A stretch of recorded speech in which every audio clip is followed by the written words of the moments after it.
de terminer ce matin la série de messages justement sur nos pensées, le combat dans les pensées, sur la méditation chrétienne. Et je vous le dis tout de suite, à la fin, on va avoir un appel, on va avoir un temps. Normalement, je veux relever le défi de prêcher moins longtemps que d'habitude. Et tous ceux qui sont contents veulent dire Amen. Et pour justement laisser du temps, la place au ministère, qu'on puisse prier, qu'on puisse se présenter devant Dieu, lui demander qu'il renouvelle nos pensées, qu'on puisse avoir ses pensées. Je crois réellement à l'œuvre de la parole de Dieu, mais également au Saint-Esprit ensemble, en collaboration avec la parole, qui vient faire descendre dans nos têtes, dans nos cœurs, sa pensée, la pensée divine, où il y a vraiment une communication de Dieu en nous au travers du Saint-Esprit. On va vivre ça tout au long du message et à la fin, on va avoir un temps spécial et on va prier pour nos frères Gaétan et Yann également, puis je vais vous expliquer pourquoi, dans quel contexte à la fin du message également. Mais préparez vos cœurs, c'est des choses qui vous interpellent pendant le message. Sachez que vous allez être appelés à répondre devant Dieu, à vous avancer, puis une équipe de prière qui va prier avec vous et pour vous. Donc, on est dans cette fin de série, un chemin de gloire peu emprunté, et pour encourager du fait que beaucoup de gens qui se privent de la gloire de Dieu, de sa présence, parce qu'ils ne méditent pas la parole de Dieu, et ça a été ça l'inspiration et l'encouragement pendant ces 3 messages, ces 3e et dernier message ce matin de cette série. Tout est sur Internet, églisefusion.com. Vous allez avoir c'est les 2 derniers messages. Je vais faire un petit résumé ensemble avec vous ce matin, mais le titre du message ce matin, Think big.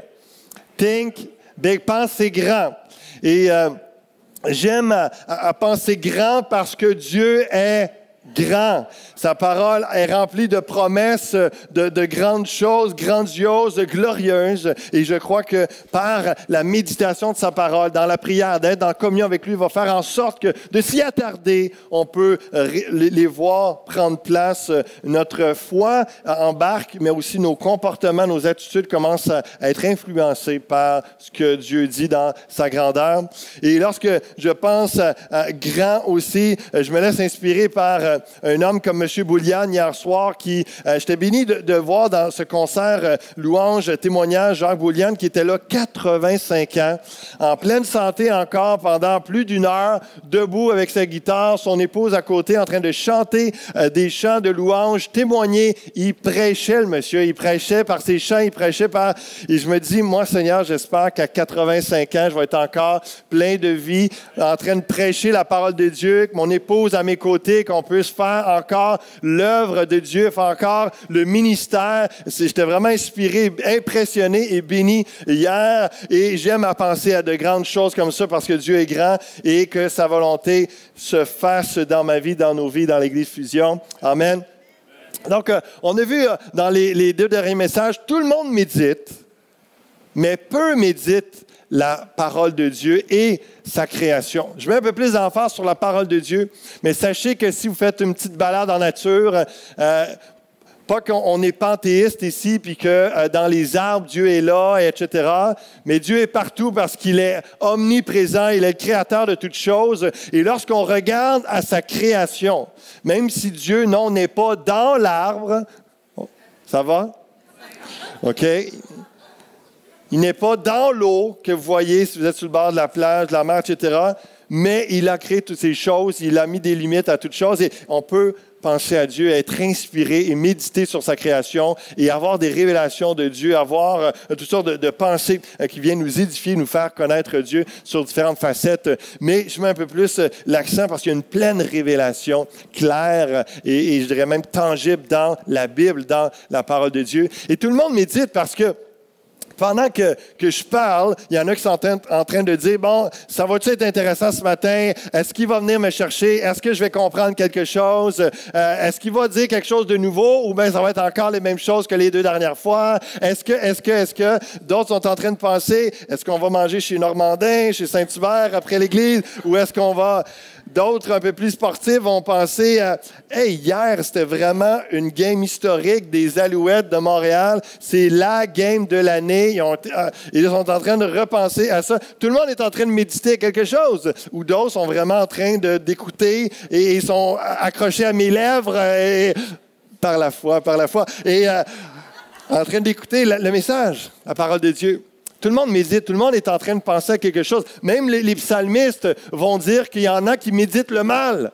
Il y a des gens qui, à longueur de semaine, cherchent comment se venger, comment réussir juste à faire de l'argent, mais de façon croche, et puis d'essayer d'escroquer quelqu'un pour eux autres, pour leur bénéfice. Et ils méditent le mal.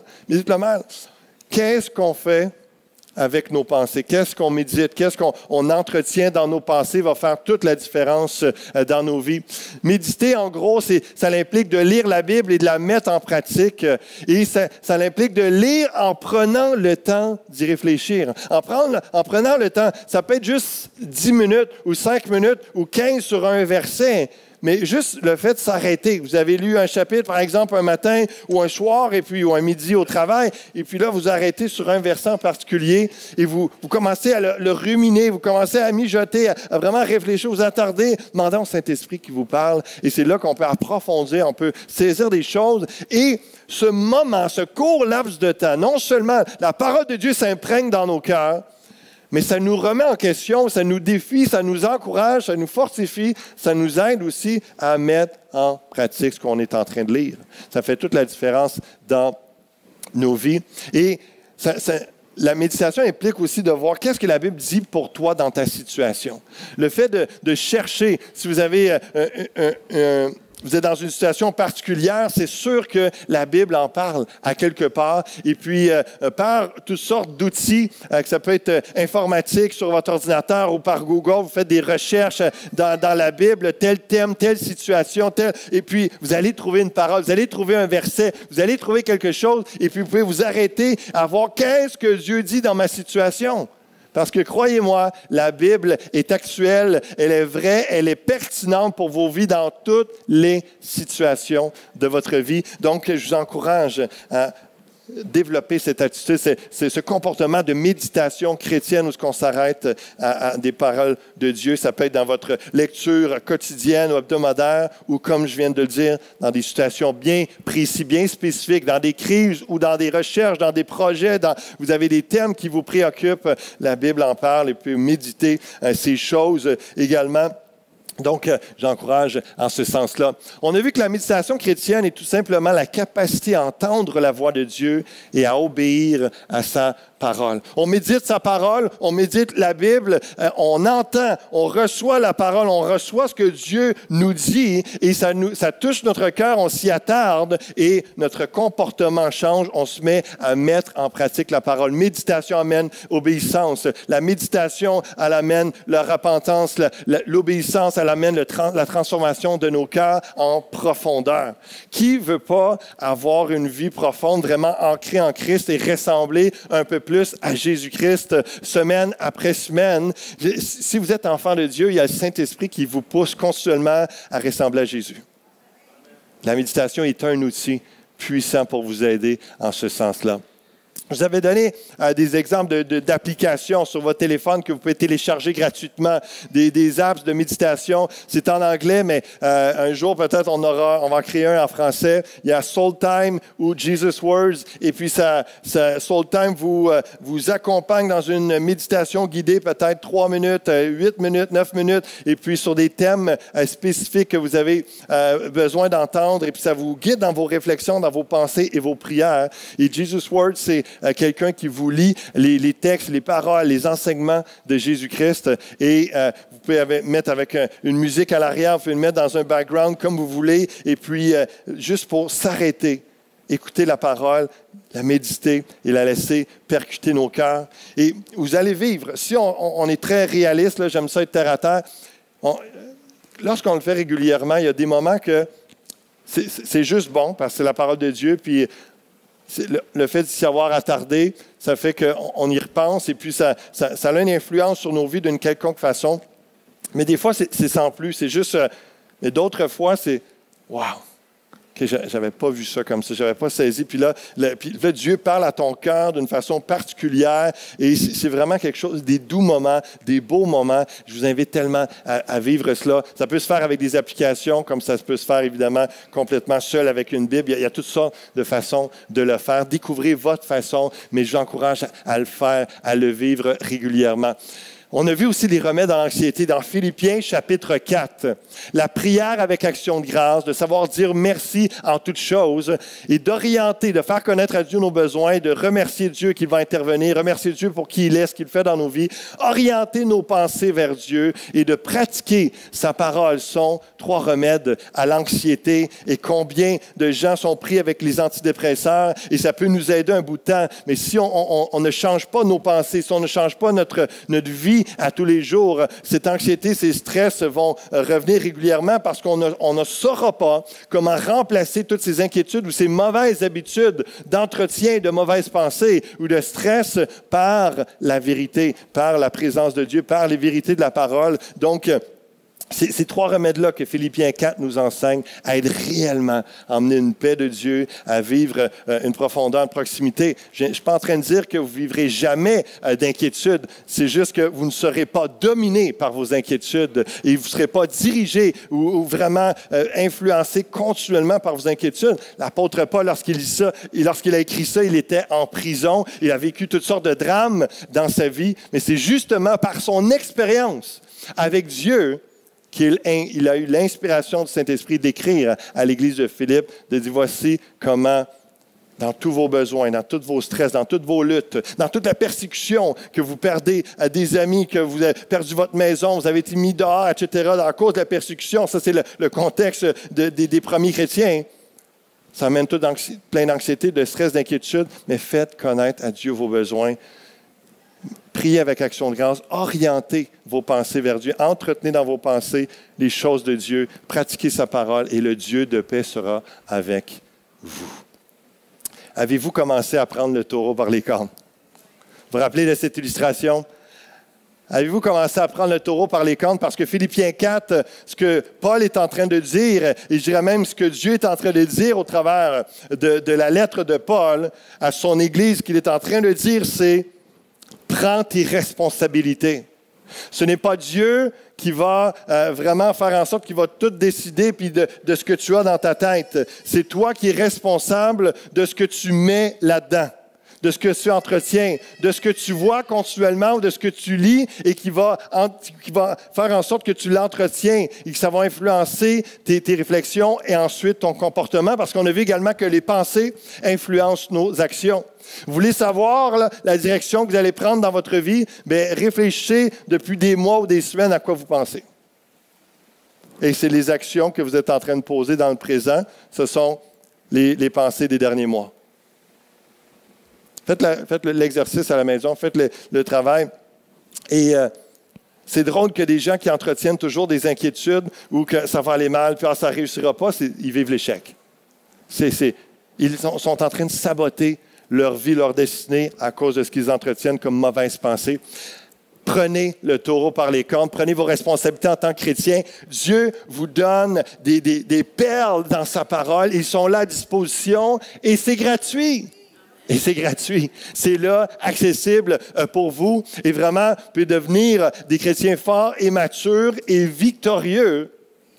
Pas sans épreuves, sans défis, sans bataille, mais victorieux au travers de toutes ces choses-là, parce que vous aurez toujours une solution, une force, un conseil, vous aurez la présence de Dieu palpable et vraiment, vous avez un soutien solide en la parole de Dieu, la présence de Dieu. Donc, prenez le taureau par les cornes, décidez ce que vous allez entretenir, et pas juste ce matin, pendant qu'on est à l'église, dans un contexte sécuritaire, et puis béni, les frères et sœurs sont là, on loue le Seigneur, on est béni, il y a quelqu'un qui nous apporte la parole bien mâchée, le plus possible assimilable, etc. Non, c'est le lundi, c'est le mardi, c'est le mercredi. La responsabilité que vous allez prendre, le taureau par les cornes, comment vous allez prendre ça pour dire qu'est-ce que je mets dans ma tête mardi, mercredi, jeudi, qui va faire une influence dans mon quotidien. Dans votre vie intérieure comme dans votre vie extérieure.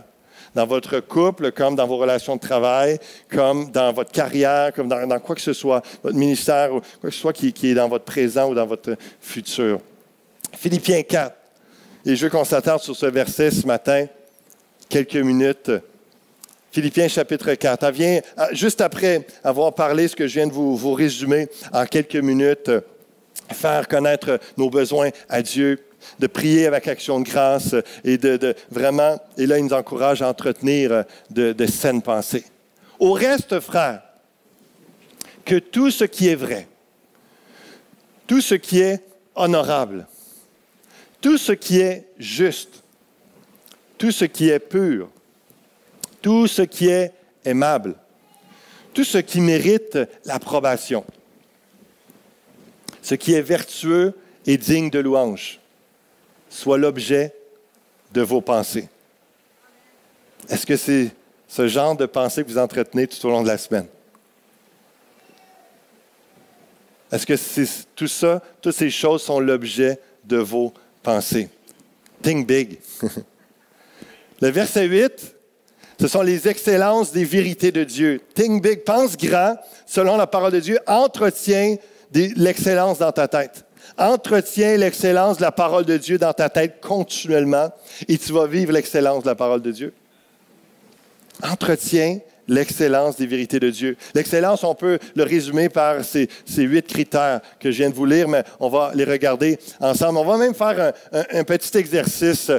Il y a 8 traits différents, caractéristiques ou traits différents qu'on peut entretenir, qu'on fasse l'objet de nos pensées avec ça. Et puis, on va se donner juste un petit exercice, 10 secondes par trait que vous allez y penser. On va y penser ensemble, dans votre tête. Pas besoin de venir le dire au micro. Vous allez garder ça pour vous, mais juste orienter votre pensée vers quelque chose de vrai. Pensez à ce qui est vrai, qui veut dire véridique, réel, authentique. Ça peut être à propos de vous-même comme à propos de Dieu. On laisse ça assez large, assez lousse comme réflexion, mais entretenez pendant 10 secondes maintenant quelque chose qui est vrai.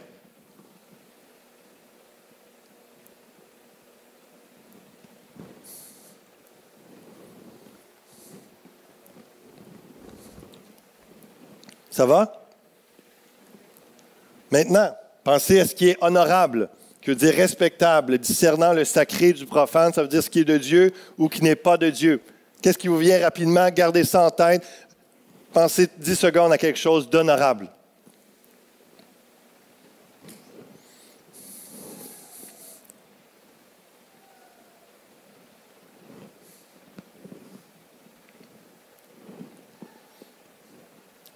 Pensez à ce qui est juste, quelque chose qui est droit, qui représente la droiture.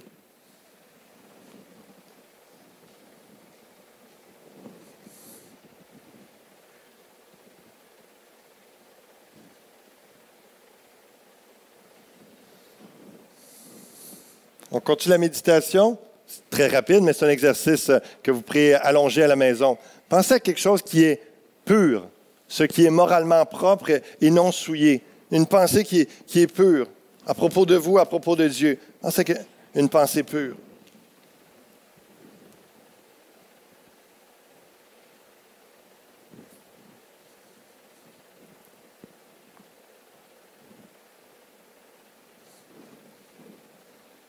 Pensez à ce qui est aimable, ce qui est plaisant, agréable ou bon.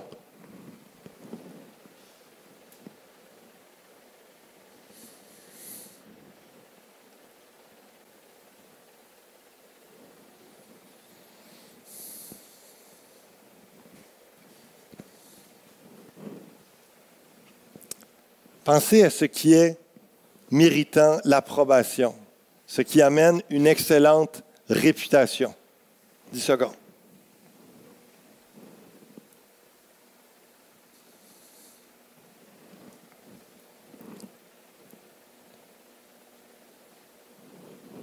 Deux derniers. Pensez à ce qui est vertueux, qui représente l'excellence morale, comme la maîtrise de soi, la patience, la douceur, l'humilité et la modestie.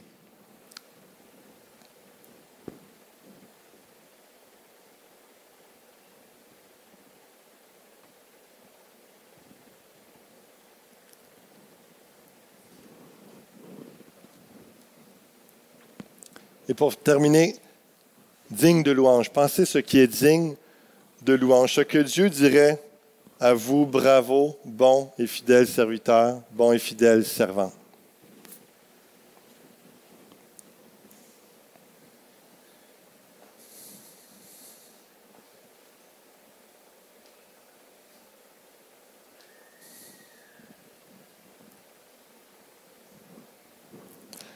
Évidemment, vous êtes rushés un peu dans votre réflexion. C'est juste un exercice ensemble, live. Mais imaginez que vous répétiez ça régulièrement et que, au lieu de passer plusieurs minutes ou des heures à stresser, à vous inquiéter sur des choses ou des pensées négatives ou à propos de vous-même ou quoi, vous entreteniez par des choses qui sont vraies, honorables, justes, pures, aimables, méritant l'approbation, vertueux, dignes de louange. Qu'est-ce qui s'est passé pendant ce 1 minute 20 à peu près qu'on a eu ensemble de réflexion? À part peut-être à quelques moments, mais d'une façon générale, vous pensiez à des choses qui méritent d'être entretenues dans vos pensées. Les mensonges ou des pensées négatives ne pouvaient pas envahir vos pensées parce que vous les remplaciez, vous concentriez. Et pour certains, peut-être des TDAH ou d'autres très activés ou des gens qui travaillent très, très, très fort et qui ont de la misère à s'arrêter, ont de la misère à pratiquer des loisirs sains, comme j'ai enseigné dans le dernier message également. Peut-être ça spinne tellement que vous avez de la misère, mais c'est un premier exercice à faire de savoir vous arrêter sur une chose en particulier. Arrêtez, forcez votre pensée. C'est un exercice. La même chose qu'un muscle qui est très faible au début si on a de la misère dans un exercice, mais à force de le faire à répétition, on devient fort. La pensée, la réflexion, la méditation, c'est la même chose. On peut s'exercer à être concentré à une tâche, concentré à la pensée de Dieu, concentré sur les choses de Dieu. Mais ce ne sont que juste un exemple, mais j'encourage vraiment à essayer de le vivre de différentes façons. Imaginez que toutes ces choses soient l'objet de vos pensées. Et l'expression qui est là, logizomai, c'est prenez note de ces choses-là. Paul est en train de dire qu'elle modèle votre attitude, que toute l'énumération de ces 8 traits-là, de différentes pensées, prenez note de ces choses-là. Réfléchissez-y, analysez ces choses, qu'elles habitent votre pensée. Qu'elles habitent votre pensée. On s'entend que si des choses, les pensées de Dieu sont dans votre tête et qu'elles habitent là, est en train de faire leur demeure, imaginez l'influence. Ils sont en train de tout redécorer en dedans, là. C'est vraiment un homestaging total. Puis, vous n'avez pas besoin de payer personne pour le faire. Mais vraiment, c'est en train de meubler autre chose dans votre tête et les vérités viennent faire une œuvre. Et le mot qui est là, logizomai, également, ça traite de la réalité. Ce sont justement les promesses de la parole qui sont vraies, qui sont réelles. On les entretient. On peut, la même chose que, il y a une maison qui est là sur le bord d'une montagne, c'est un fait, il y a une belle petite clôture, ça, ce sont des faits, c'est la réalité. Se peut-il que certains d'entre vous entreteniez des informations non fondées, des faits non faits? Des gens qui entretiennent des choses, puis c'est pas vrai. C'est pas prouvé, c'est pas sur vous-même ou dans une situation où des gens qui pensent et vous vous inquiétez, vous êtes envahis de fausses pensées, de mensonges, mais ce n'est pas la réalité. Imaginez le tort que ça vous fait. Combien de chicanes de couple, de divisions, séparations, divorces sont amenés aussi par le fait qu'à un moment donné, on commence à croire que l'autre ne nous aime plus, ou que nous, on ne l'aime plus, ou qu'il est arrivé quelque chose, c'est irréparable, c'est impardonnable, etc., etc. La personne entretient ça, et ce n'est pas réel. Mais c'est les conséquences du mensonge et d'entretenir ça dans les pensées amènent des désastres, amènent destruction, amènent toutes sortes de choses négatives, des séquelles dans la vie. Ce que j'enseigne ce matin, c'est très simple, mais pourtant, ça peut changer vos vies. Ça peut réellement faire la différence dans des foyers, dans des couples, dans des vies d'enfants, d'adolescents comme de personnes de tous âges. Donc, l'excellence des vérités de Dieu habille ou habite votre pensée? Est-ce que les excellences des vérités de Dieu habillent ou habitent votre pensée? Habille, c'est un peu comme le dimanche matin. Dieu est grand, Dieu est vraiment, il est puissant, il est grand. Puis lorsqu'on sort, et puis tout le reste de la semaine, c'est... Qu'est-ce que Dieu va faire? Donc ça, c'est une pensée qui habille. Ça paraît bien, ça paraît beau, c'est une petite phrase à quelqu'un, puis quelqu'un vit une difficulté, puis, ah, mon frère, Dieu est grand, inquiète-toi pas. Puis toi-même, le lendemain, pour une pécadille, un flat ou n'importe quoi, c'est le drame. Est-ce que l'excellence des vérités de Dieu habille ou habite votre pensée? Habiller, c'est de la poudre aux yeux. Habiter, ça apporte le changement. On change de vêtements régulièrement, mais on ne change pas souvent d'habitation. C'est la distinction, la nuance que je veux faire entre vous dans ce jeu de mots. L'excellence des vérités de Dieu habille ou habite votre pensée. Certains vont dire, Dieu est amour le dimanche, Dieu est amour. Puis le reste de la semaine, quelqu'un se demande pourquoi Dieu le déteste autant. Parce qu'ils évaluent les situations de leur vie sur Dieu, d'après moi, non, il ne m'aime pas. Pourquoi il m'haït tant que ça? Pourquoi il me fait vivre ça? Pourquoi que telle personne me dit ça? Dieu ne m'aime pas. Ça, c'est une pensée qui habille et non qui habite. Lorsqu'on pense juste à un moment, non, Dieu est amour tout le temps. Laissez-vous habiter par la vérité. Elle va vous influencer dans même votre discernement. Dieu peut tout le dimanche. Dieu il peut, mais rongé d'inquiétude la semaine. Ça, c'est habillé. Dieu est présent le dimanche, mais sans Dieu absent toute la semaine. Solitude et je suis plus que vainqueur. Je suis fort, fort. Oui, plus que vainqueur par le sang de Jésus. Puis dans la semaine, c'est la défaite. Ça ne va pas marcher. Ah non. Alors ça, je ne vais pas réussir. Ah non. Ah, il va manquer d'argent. Il va manquer de ci, il va manquer de ça. Est-ce que l'excellence des vérités de Dieu habille ou habite votre pensée? Lorsqu'on parle de l'objet, que toutes ces excellences de vérité de Dieu soient l'objet de vos pensées, c'est qu'elle habite votre pensée. Ça soit là pour demeurer et que vous fassiez un effort jusqu'à temps que ça habite, qu'elle soit bien aménagée. Jean chapitre 8, verset 32, ça nous dit, Jésus dit, vous connaîtrez la vérité vous affranchira.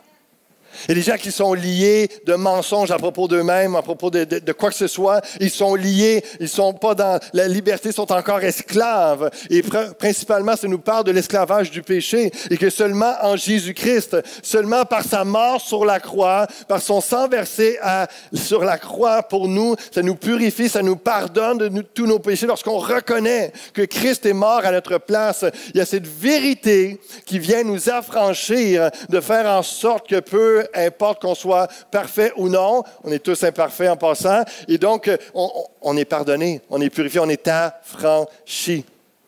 Mais ce même principe se perpétue et est vrai dans le contexte de mensonges ou de pensées négatives qu'on entretient dans la tête. Lorsqu'on s'arrête sur un passage de la parole, sur une déclaration de Dieu sur nos vies qui est vraie, la vérité nous affranchit. Un commentaire disait, dans le fond, c'est comme si Jésus disait la vérité qui est le contenu de ma parole, cette vérité qui est la parfaite révélation de l'essence du Dieu qui est amour, cette vérité que je suis moi-même, selon ce que Jésus a dit dans Jean 14, 6, et qui est en moi le rayonnement de ma sainteté, cette vérité vous rendra libre, libre de toute servitude morale, du péché, de la corruption. Elle vous rendra libre en vous ramenant à Dieu, qui est votre destination.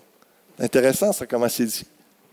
Dieu est notre destination. Un être n'est libre, en effet, que lorsqu'il peut se développer conformément à la nature que Dieu lui a donnée et atteindre le but de son existence.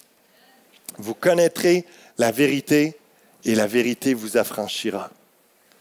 Est-ce que vous saisissez comment c'est important de vivre dans la liberté et le moyen d'y parvenir, c'est de connaître la vérité, Jésus-Christ, de connaître sa parole. Jésus, dans Jean chapitre 1, dit qu'il est la parole de Dieu. Connaître Jésus, connaître sa parole, c'est équivalent. Et vous connaîtrez Jésus, vous connaîtrez la vérité et la vérité vous affranchira. Qu'est-ce que Dieu a dit à propos de vous? Qu'est-ce que Dieu dit sur vous? C'est ça qui est important d'entretenir dans votre pensée. Je lisais un livre du pasteur Tommy Barnett il y a quelques semaines, et puis il donnait l'exemple de gens, justement, à partir de Philippiens chapitre 4. Il y a des gens qui nourrissent dans leur tête un monstre d'inquiétude. Et j'ai trouvé des images pour vous exprimer, pour vous imaginer la pensée qui est là. Et puis, le monstre de gauche, c'est quand on le nourrit d'inquiétude. Qu'on le nourrit de pensées négatives, lui, il triple, là, il est content, puis il en mange, puis il grossit. Puis ça part avec un petit problème que vous avez nourri dans votre pensée par vos inquiétudes, puis le monstre, avec le temps, devient plus gros que le problème de base. Et donc, vos peurs, vos craintes, vos inquiétudes et la négativité dans votre tête devient plus grand que la réalité. Et l'image de droite, c'est lorsqu'on arrête de le nourrir. Oh. Déçu, il est en train de maigrir, il est en train de disparaître tranquillement. Puis, est-ce que vous nourrissez un monstre de compagnie dans vos pensées? Encore une fois, ça fait partie de votre responsabilité. C'est le choix, c'est la décision que vous prenez de savoir ce que vous entretenez, ce que vous mettez dans votre tête. Est-ce que vous nourrissez ce monstre d'inquiétude qui, lui, en veut toujours plus? En veut toujours plus. Et c'est particulier, c'est probablement l'influence du péché sur notre corps, sur notre être, qui fait en sorte que c'est donc bien le fun de se nourrir de choses négatives. On fait juste regarder les nouvelles, là. C'est rare que c'est juste des bonnes nouvelles. Là. Il y a quelqu'un, un voisin qui vient de s'acheter une nouvelle auto, on se réjouit, bravo. Ah non, c'est un gros accident qui a eu pris place, puis etc., etc. C'est rarement juste des bonnes nouvelles. Non, les gens n'écouteraient pas. Puis il y aurait de la jalousie en plus là-dedans, puis il y aurait de l'envie. Non, on se nourrit de choses dramatiques, négatives, etc. Puis on est toujours prêt à raconter. Mais c'est la même chose dans nos pensées. On a une facilité, une inclinaison naturelle à entretenir les choses négatives. Et puis, on peut l'imager par ce monstre de compagnie qui aime juste ça. Est-ce que vous êtes prêt à l'affamer?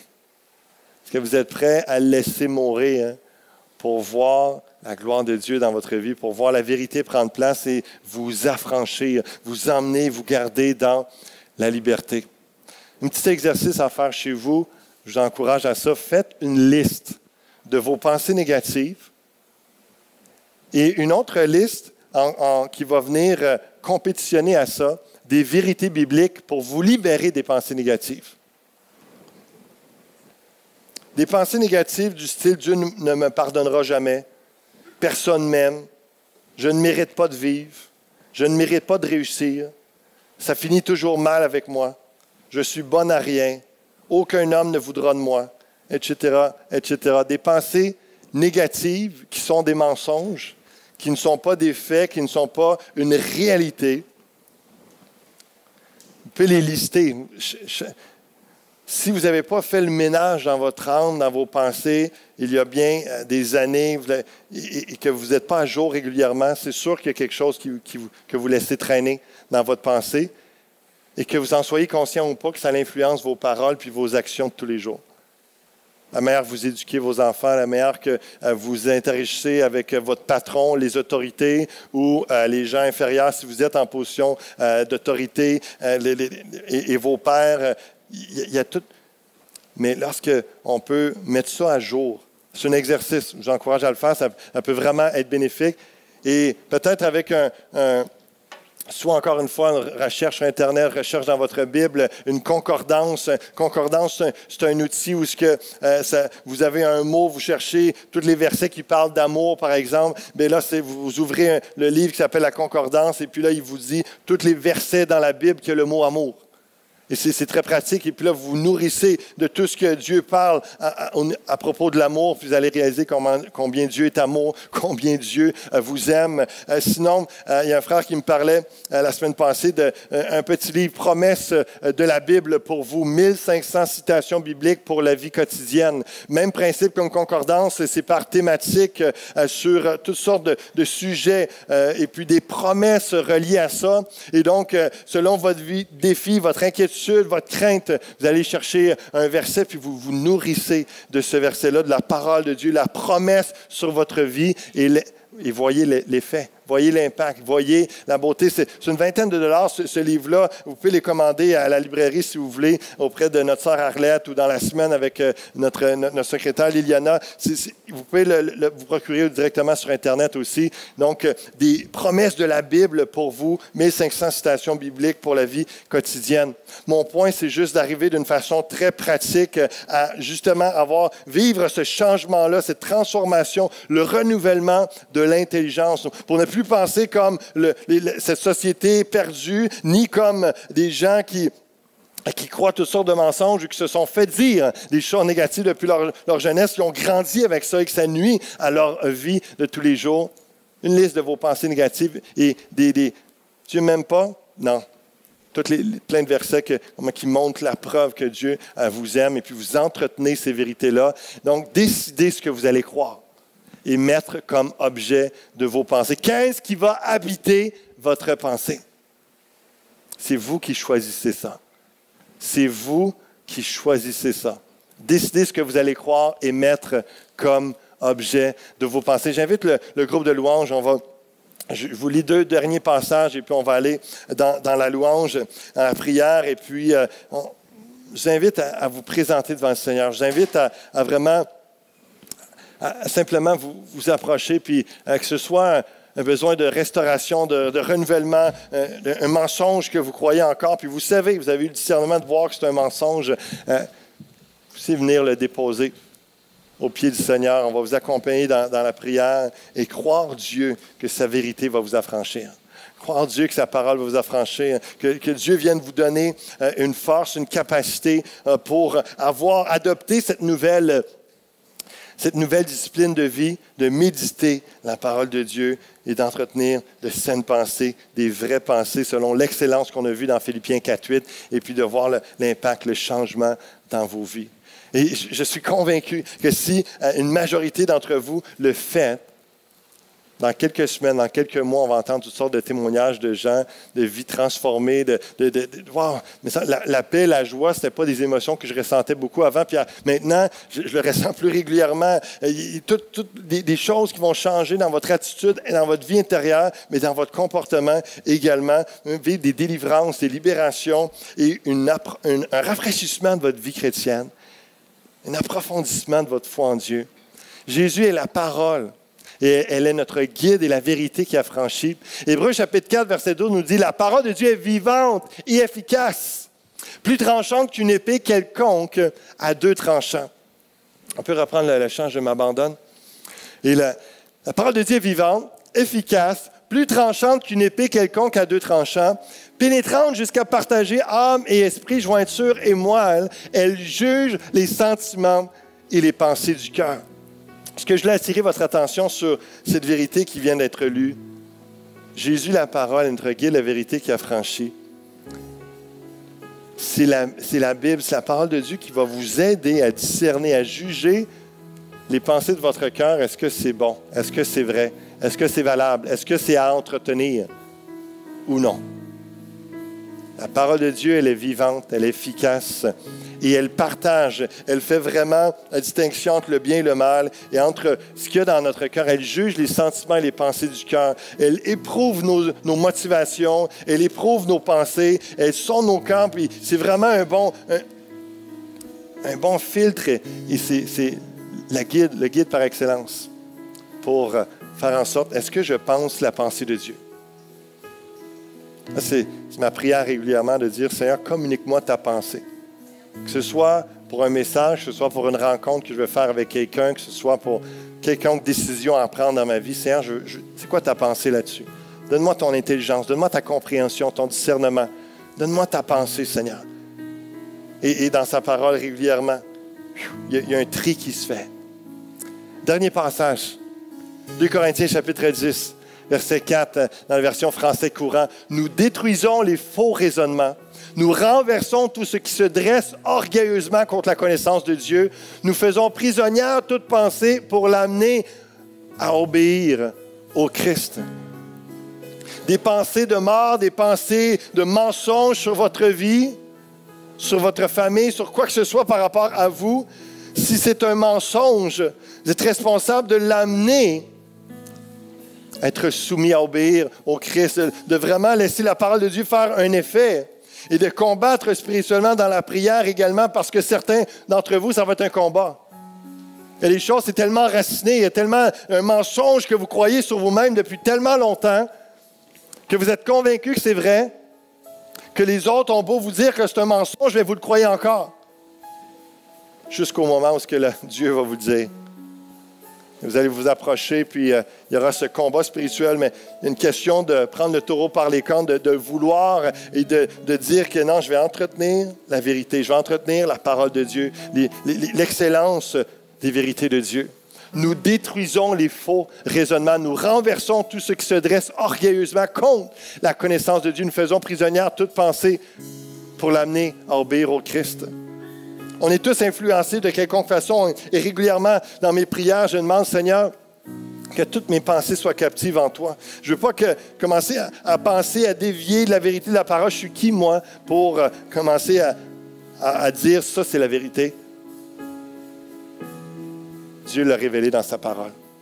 Que toutes mes pensées, mes raisonnements puissent être en toi, Seigneur Dieu, puis que ça soit dans la révélation en Jésus-Christ. J'invite à vous lever.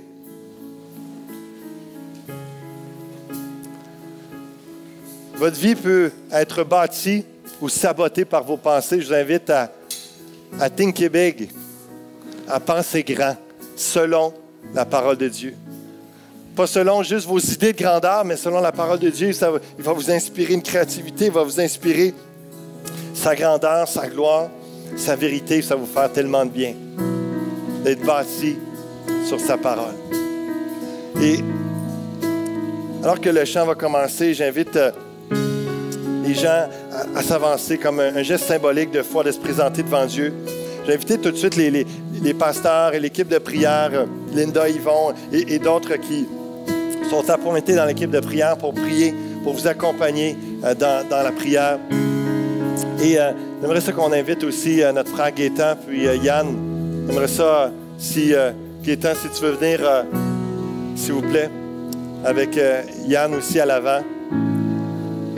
On va prier pour eux. Nos deux frères ont besoin de soutien. On veut leur manifester notre amour, notre affection. Parce que je vais vous parler en quelques secondes, le drame qu'ils vivent cette semaine. Mais en même temps, je sais qu'il y en a d'autres qui en vivent aussi. Et j'aimerais ça que vous avanciez. J'aimerais ça qu'on puisse avoir un moment d'amour, un moment de franchise, un moment de transparence devant Dieu et de simplement dire, Seigneur, c'est ça le combat dans mes pensées, c'est ça le combat de ma vie cette semaine ou dans les derniers mois, puis simplement le présenter à Dieu pour que Dieu fasse son œuvre, avoir le soutien de la prière. Caleb avait 20 ans, c'est le fils de Gaétan, le frère de Yann, est décédé cette semaine, noyé dans une rivière en Colombie-Britannique. Et puis, ils sont inattendus, un drame qui arrive, et puis j'étais saisi, touché. Gaétan, Yann, il était impliqué, puis pour eux, c'était important, ils voulaient être là, dans la présence de Dieu, en famille de Dieu. Ils voulaient faire le ministère qu'ils avaient prévu à faire, parce qu'ils aiment Dieu, puis au travers de tout ça, ils veulent se confier en Dieu.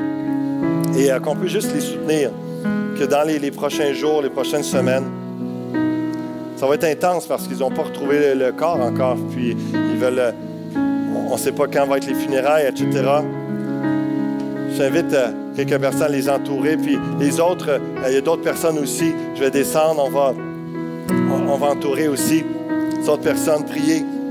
Prenons du temps. J'ai fait exprès de terminer un peu plus tôt ce matin pour qu'on ait du temps en prière. S'il vous plaît, ne quittez pas les jaser en arrière. On a un moment sacré. On a un moment divin ce matin. On va transformer ce lieu dans un lieu saint, un lieu de prière, d'intercession, où la liberté peut prendre place, l'affranchissement. Pensez aussi à vos propres vies, propres défis. Dieu va agir dans votre vie ce matin. Si vous devez partir, absolument, allez de l'autre côté des portes, s'il vous plaît. Ne restez pas à l'arrière. On va vous avertir de sortir parce qu'on veut que ce soit un moment dans la tranquillité, dans la prière, même si ça dure 10 minutes. Soyez disciplinés, soyez respectueux pour les gens qui s'avancent, s'il vous plaît. Et vraiment, on va chanter, on va louer, on va prier, on va intercéder. Que nos pensées soient en Dieu, que les pensées de Dieu viennent descendre dans nos cœurs. Et ceux qui croient des mensonges soient libérés au nom de Jésus-Christ par la vérité. Seigneur, on te remet ce temps, on te remet ce message, cette parole. Seigneur, on se présente devant toi. On demande l'assistance de ton Saint-Esprit. Tu es un Dieu vivant, on l'a chanté. On va chanter comment tu es un vent puissant, comme un ouragan. Seigneur Dieu, on a besoin de ta présence. On veut être près de toi. On veut que tu viennes t'approches de nous et que tu fasses une œuvre dans les cœurs, Seigneur. Nos frères et sœurs sont là. Nous sommes là devant toi, Seigneur. On a besoin de restauration, de guérison pour certains. On a besoin de renouvellement dans nos pensées, des mensonges qui sont là infiltrés. Seigneur, viens libérer ton Église. Viens faire du bien. Viens nous rendre forts et puissants en toi, Seigneur, en Jésus-Christ, puissants dans notre foi, puissants et réels dans notre amour les uns pour les autres, Seigneur, qu'on puisse te ressembler dans nos pensées, nos paroles, nos actions, par le fait qu'on entretient les vérités dans nos pensées, que ça l'influence notre comportement tous les jours. Viens faire ton œuvre par la puissance de ton Esprit, ô Dieu. Alléluia. Alléluia. Seigneur, on te remet Gaétan, Yann, Seigneur Dieu, tes enfants que tu aimes tellement. Viens les consoler. Viens les réconforter, Seigneur Dieu. Viens les soutenir. Ils croient en toi, Seigneur Dieu. Ils savent que tu vas agir en eux, au travers d'eux, dans cette situation et que tu sauras te glorifier dans ce drame, dans ce moment tellement triste, Seigneur. Il est déjà dans les questionnements et dans les amis de Caleb qui cherchent des réponses ou qui vivent toutes sortes d'émotions, Seigneur Dieu. Continue d'utiliser Gaétan et Yann et toute la famille, ceux qui croient en toi, Seigneur Dieu, pour témoigner de ton plan, de l'éternité, qui est tellement plus que juste ici sur terre.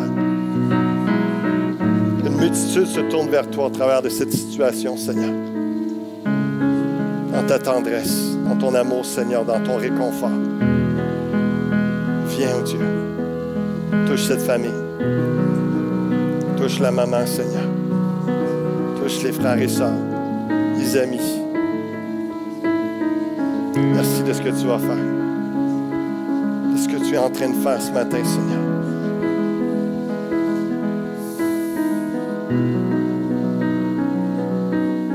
La consolation, les réconforts puissent les envahir dans le nom de Jésus. Et Seigneur, je vais t'élever toute autre personne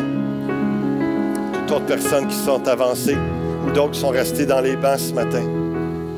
Viens faire une œuvre dans les cœurs. Viens faire une œuvre qui est même une délivrance qui affecte les corps aussi ce matin, par le fait que la vérité vient déloger un mensonge. Viens briser les chaînes ici, en ce lieu, dans le nom de Jésus-Christ. Que ta vérité vienne nous affranchir. On a besoin de toi.